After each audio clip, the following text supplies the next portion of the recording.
back then. What was that thing that got you hooked onto filmmaking? Well, it was magic. It really was magic because I knew somebody who was a production designer, and I just latched on to him one Sunday morning as he was going to a film set, and I saw trolleys being laid out, costumes being taken around, lights being, fixed, and actors coming and rehearsing. And, the whole ambience and the atmosphere completely kind of like, mesmerized me. I was kind of completely intoxicated with this whole thing. And by the end of the evening, I decided this is exactly what I want to do.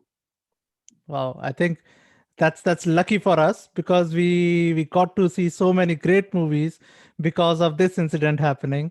So yeah, I think it's really wonderful to hear that.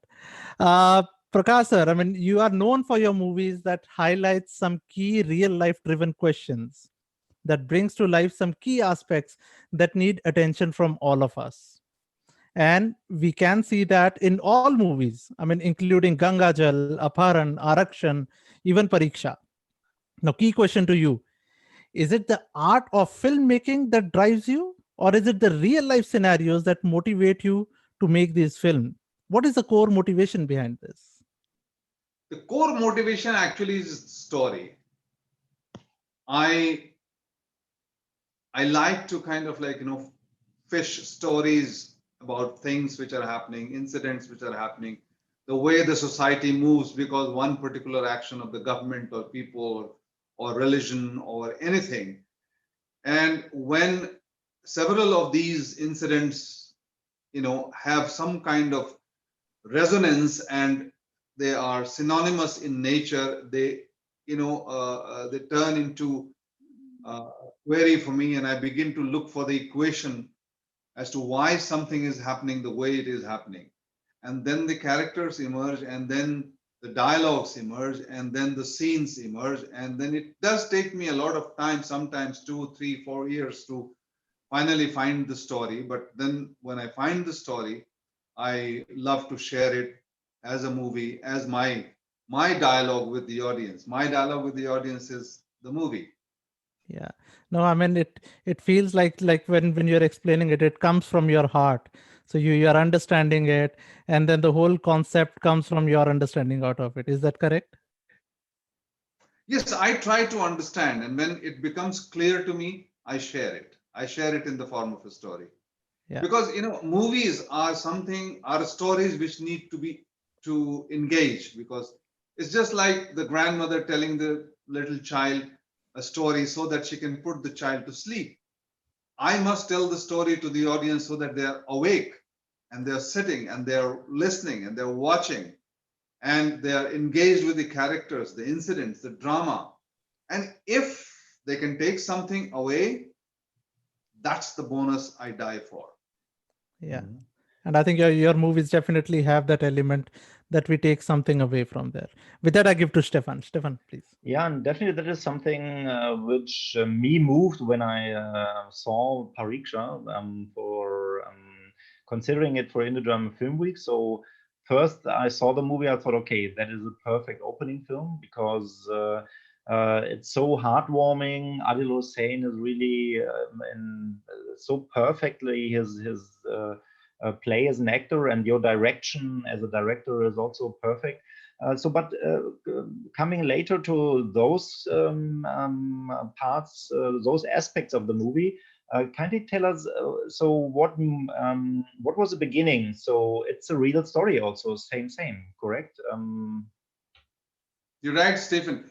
The idea of this story has been there with me for a very, very long time, because as a child, when I had just begun going to school, I used to be loaded in a rickshaw like that, along with 10 other kids, and we used to be taken to this school.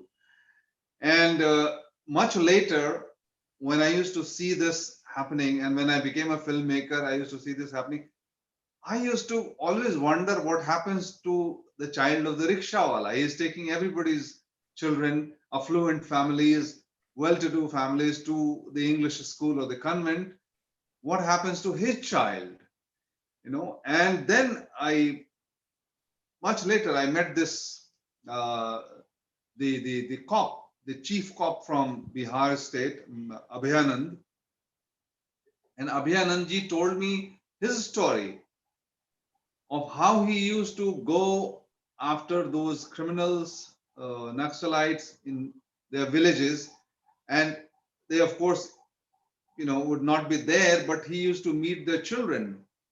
And he used to start a conversation with the children. He used to get very impressed with their native intelligence.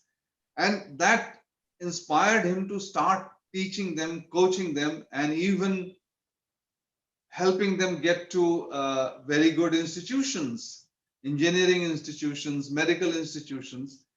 And that kind of triggered in my mind that, even if,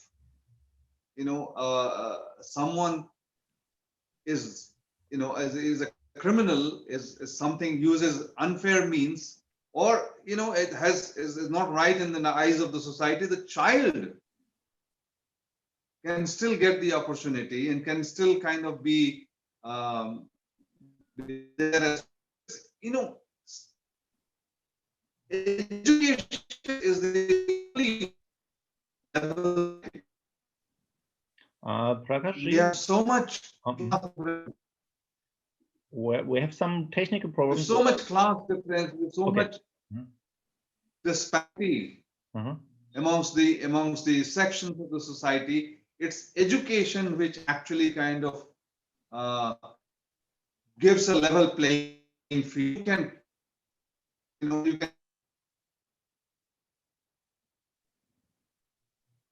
Prakash, we lost you, so there's no sound, no picture from your side. I will try to keep on a little bit. Hopefully you'll come back in a second. Yeah. Because my next question is, can you yeah, sound is back. Okay, now you're back. Okay.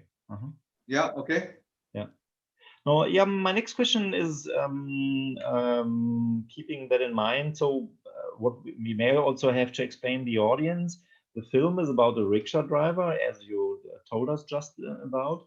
But he's in the beginning of the film, he's an honest man, and but he goes deeper into it because he has the big wish of bringing his son to such a private school to give him better opportunities in life. And so this is very well done by Adil Hussain. So what was the key point for for developing the story in that kind of the direction? Well, I mean, in Bihar, in my home state, or in Bengal, or in UP, a father or a parent will go to any extent. They will sell themselves. They will sell their house. They will sell their jewelry. They will pawn themselves. They will go to any extent to be able to give good education to their children. That is the motivation which propelled me to make this story, and and have the story of the rickshawala who is dying, aspiring to have his own child in the school where he brings children every single day. Yeah. And once he gets the opportunity somehow to keep his child there, to maintain it, to sustain the expenses, he will go to any extent, to the level that he is going to destroy himself. He'll probably destroy his whole family. That's what the story is. Yeah. And how did you approach together with Adil as your actor to work out the character? Because it's so precisely that I know Adil Hussain personally. I have seen him in so many films, but there's no second in the movie where I doubt that he's a rickshaw driver. So it's so well done. So how did you work it out? That's so perfectly done. Stephen, we are actors. We do that all the time. Yeah, but you must have done some research, or what did Adil work as a rickshaw puller for a week or what? Well, he practiced. Yeah. That is one thing.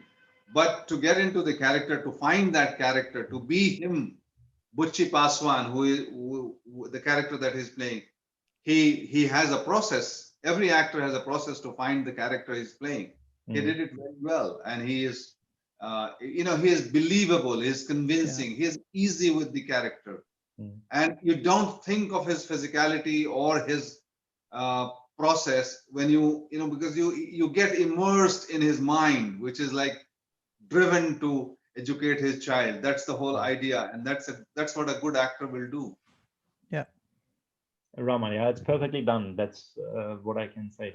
I agree there, Stefan. I mean, you see that when that passion is there for his kid that he has, the definition of the right and wrong actually blurs somewhere away. And that's where, as an audience, you start questioning, well, what is right and what is wrong? There is nothing as such as right or wrong. He's driven by that passion, and even if he's doing wrong thing, its perspective is that he's right. I mean, having said that, sir, this movie where Adil Hussain has played this part, uh, how did this? I mean, the motivation behind this movie, how it came out. You said that you had studied this character earlier by looking at some of the rickshawalas. Is there real person behind it? Like, is this a real story, or is this something which is partly real and partly it is coming from your ideas? It's inspired from real rickshawalas. It's inspired from the experience of the Director General of Police, ex-Director General of Police from Bihar, who told me the story about him going to Naxal villages in Jahanabad and not finding the Naxalites, but finding their children and have sort of like, starting a conversation with them. It's also inspired from the motivation which every single parent from that kind of society aspires as far as the children are concerned. So all these stories are very real.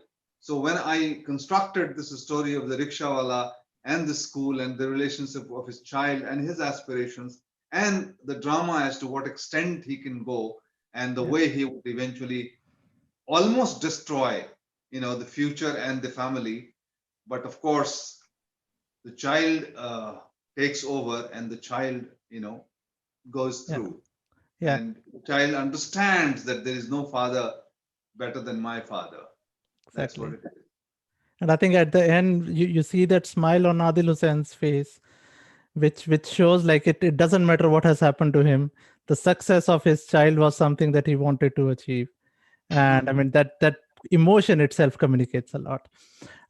Having said that, sir, let's move on towards the release of the movie. I mean, we have heard in some of our earlier interviews that there were films that were made for big screen, but due to COVID-19, the plans had to be delayed or had to be changed, or even in some cases, they had to be cancelled. We know that Pariksha has also now released on the OTT platform on Z5 in August 2020. Are you satisfied with the release on OTT platform, or are you still looking for a theatrical release post COVID-19 for this movie? Well, we have the theatrical release option open, and if I find a distribution channel anywhere in the world open for a theatrical release, I will definitely do that, because most of the countries don't have Z5, so they still have an opportunity to see this film. It's an hour 55-minute films, which makes it completely good for theatrical release. But at the same time, I'm happy that at least the film was released on Z5 and audience in India were able to see it. And my God, like the kind of appreciation we got on Z5 and the way people reacted, and they continue to react. Just before I came to your interview, I was just looking into the social media and Twitters and things like that, and people are still kind of like, writing about it in general and praising Adil's work, praising the film and every other actor. So it's very satisfying that, at least one part of the communication is complete. But yes, I make movies for cinema, and I would love to have people coming to cinema and being glued to my story and watch the story and the film and take that experience back. So we still have to see as to how this whole process of OTT release and cinema release, because unless and until both run simultaneously, I don't think we can make any judgment about it. But I'm happy. I'm happy that it was released, and I'm looking for a distributor in Germany. Is there anyone there?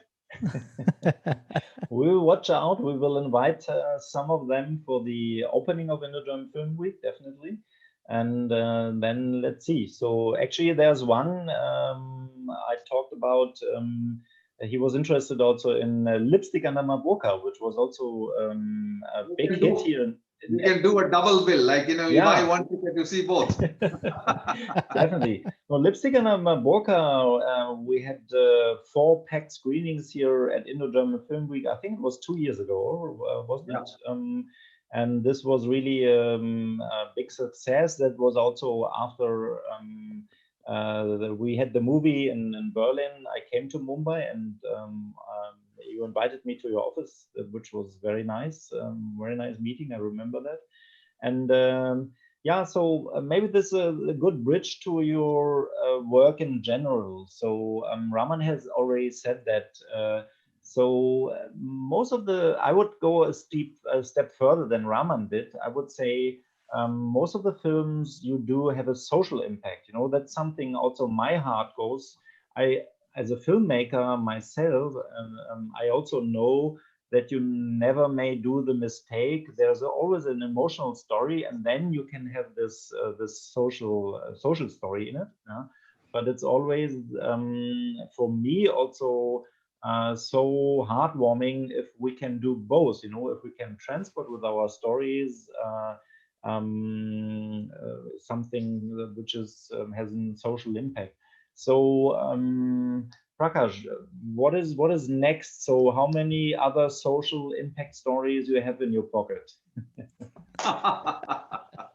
As long as the society lives in, as long as it breathes, as long as there is change happening around, as long as there is disparity, as long as there is injustice, and as long as there are voices, I will have my stories all around. But Raman, you also have a question for the series Prakash is doing. Please go on with that one. Yeah. Now, before that, I'll ask one question related to Pariksha. Well, International Film Festival of India in 2019, this movie was screened there as a release there. Exactly. So how was the reaction there? I'm really interested in knowing how people reacted in India when they watched this movie for the first time. They cry a lot. When they see the film, they cry a lot. Yeah.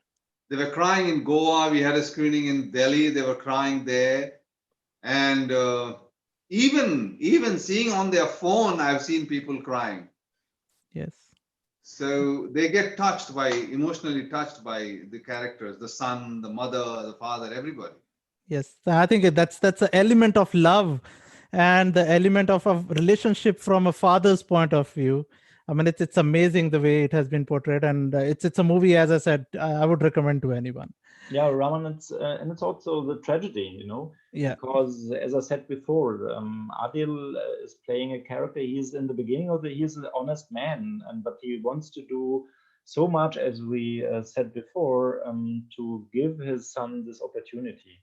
And I would like to add one thing, so that the invitation is there, that Prakash Jha will come to Germany for the opening. The big problem is right now COVID and Corona situation, so we didn't get a feedback from the authority far now, but we keep you posted, and hopefully it will work out that he can be personally in Berlin, which will be really a big thing. Let's see how it works out. You can tell the German government that I have the vaccine to COVID.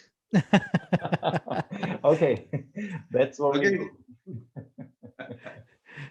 Yeah, for sure. Okay, so let's move on to the latest web series, Ashram. Yeah, that's a web series which is available on the OTT platform MX Player. The web series is produced and directed by you, Prakash sir. Lead role is played by Bobby Deol in there. So what can we look forward to when we watch this web series? Well, it is the story of the fake godmen the kind of the crooked, criminal-minded quacks of religion, the people who bring disrepute to this great Hindu religion and its spiritual kind of like, treasure that we have, the great gurus and the great seekers that we have. These petty thieves and quacks and people who impersonate as Babas, they use and exploit and abuse the faith of common, innocent people. So this is a business which goes on, and how exactly that happens and what, how the mechanism works. So it's a bit kind of like,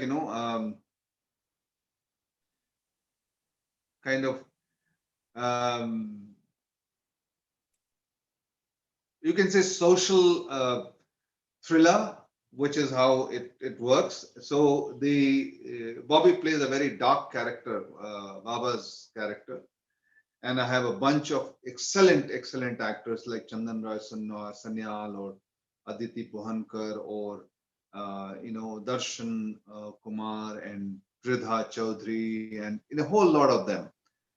And I'm so happy because it's the series, in just 2 weeks of its release, exactly 2 weeks today, the viewership has crossed 200 million.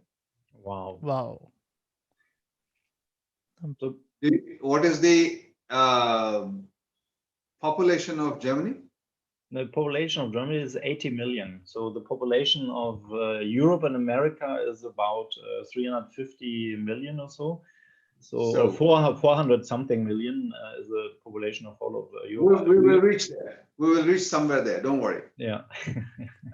So Prakash Ji, what can we do to get this series that we can watch it here in Germany also? Because MX Player, we cannot watch it. I tried, I brought the MX Player app from India here to Germany when I visited Mumbai the last time. But unfortunately, nothing happens. You can't play it here, so it doesn't work here. Well, the only way is you get me there. I'll play it for you. Okay. we can have a cinema release here of the series. Why not? Yeah, why not? It's like movie. It's shot like movie. It's big. It's grand. It's. I had almost 1,000 kind of people working on the set every single day. How many episodes does it have? Well, we have 18 episodes ready. 18, which translates into almost like 12 hours.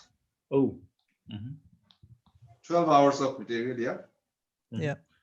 So let me think. 12 hours. That's like 4 evenings or so, or 4-day screening. every day with 3 hours. Yeah. Yeah, why not?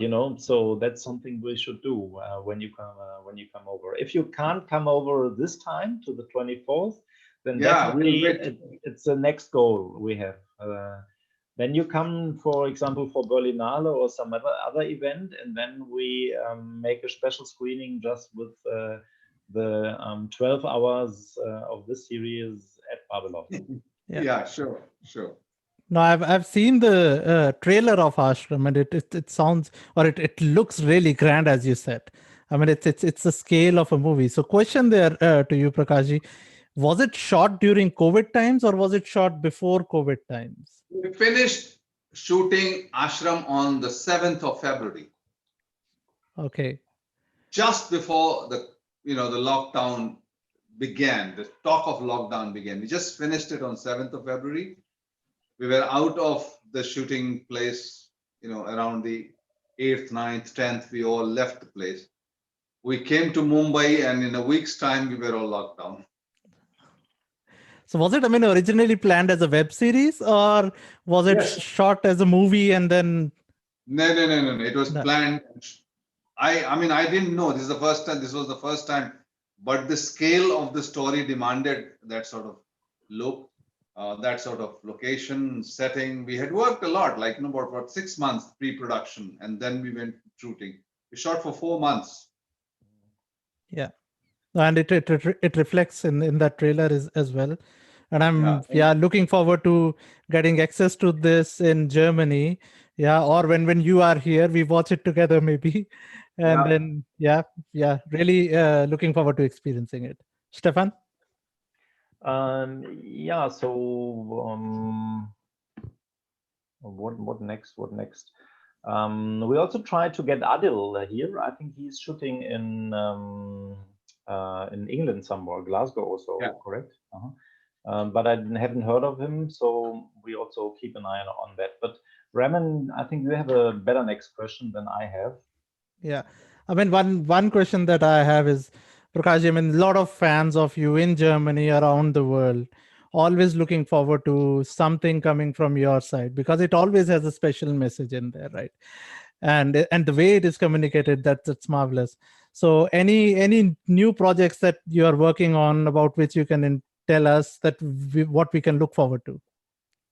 Well, several things. I've already completed one film which is ready, which is kind of done, in which I'm playing the lead actor. And it's directed by a debutant director, first-time director. It's a beautiful story. There is an embargo. I can't reveal the name, but a major film festival has already invited it. It's happening next month, and then the festival circuit will begin. But that film is ready, and then there is the second season of Ashram, which will be shooting early next year, and then there are two feature films, one being produced by Disha, who is my daughter, and another one which is again our own production. So there is a lot happening, and during this whole period of COVID, we have been writing and we have been preparing for these films. So how do you manage, Prakash? So I can't believe that you're so productive. Like I guess you work 24 hours, 7 days a week, or? No, I don't. I work maximum 12 hours. That's it, which includes my waking up and my kind of like my other things. And I never shoot more than 10 hours. Never. Mm. And but we do regularly keep on working, which is productive. And I do kind of assign work to people around me, so everything keeps on moving. So it's not, and for me, every film that I do, every project I do is like my first film, so I'm excited about it. Every single day of shoot is like my first day of shoot, so I'm very excited about working. So I enjoy working, Stephen. That's it. I love it. So then we have to think about something doing together, maybe which connects to Germany. Let's talk about that when you come over. Always ready to do it. Always ready. Okay, Raman, you have one more question, because otherwise we can also come to an end slowly. No, I think one thing that came to my mind now when you were talking about connection with Germany. I think not many people know, Prakashji, you have connection with Germany. Would you like to talk about it for our viewers and listeners here?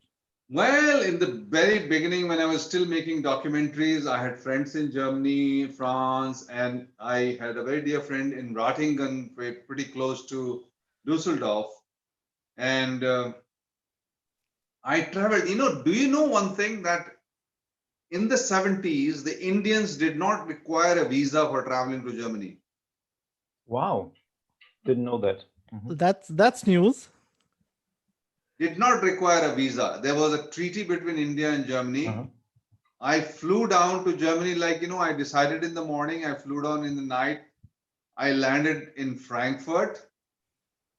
And from Frankfurt, I spent the night there. The first night that I spent in Frankfurt, I came to the No, you're gone, Prakash. Yeah. But that was the interesting part. I was really hooked onto that story there because Frankfurt came in there. Yeah. I am back. Now you are back. So we lost you at the point where you were mentioning you were in Frankfurt. I came to Frankfurt, and then from Frankfurt airport, I took a train to come to the main station. They call Frankfurt Main, the main station. Yeah. And I spent the night traveling in the streets, the red light areas. And it was amazing. Like I was like zapped completely seeing those buildings and those shops and those, you know, the clean kind of city.